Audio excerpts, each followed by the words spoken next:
देशातील digital platform अधिक सुरक्षित आणि जबाबदार करण्याच्या उद्देशाने केंद्र सरकारने आयटी संशोधन नियम 2026 जाहीर केले आहेत.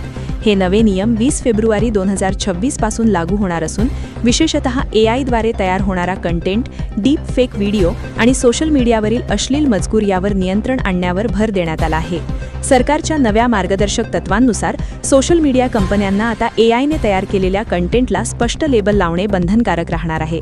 यामुळे खोट्या किंवा दिशाभूल करणाऱ्या माहितीपासून नागरिकांचे संरक्षण होईल असा दावा सरकारने केला आहे. तसेच सोशल मीडियावर अश्लील किंवा आक्षेपार्ह कंटेंट अपलोड होताच संबंधित कंपन्यांनी 3 तासांच्या आत तो हटवणे आवश्यक असेल. नियमांचे उल्लंघन करणाऱ्या प्लॅटफॉर्मवर दंडात्मक कारवाई होण्याची शक्यता आहे. डीप फेक व्हिडिओंचा वाढता वापर, फेक न्यूज आणि ऑनलाईन गैरवापर यामुळे निर्माण होणाऱ्या धोक्यांना आळा घालण्यासाठी हे नियम आणले असल्याचे केंद्र सरकारने स्पष्ट केले आहे. डिजिटल सुरक्षितता, पारदर्शकता आणि जबाबदारी वाढवणे हा या निर्णयामागील प्रमुख उद्देश असल्याचेही सांगण्यात आले.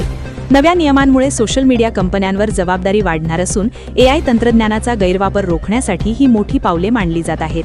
डिजिटल क्षेत्रातील तज्ज्ञांच्या मते या निर्णयामुळे ऑनलाईन प्लॅटफॉर्म अधिक जबाबदार होतील. मात्र अंमलबजावणी कशी होते याकडे सर्वांचे लक्ष लागले आहे.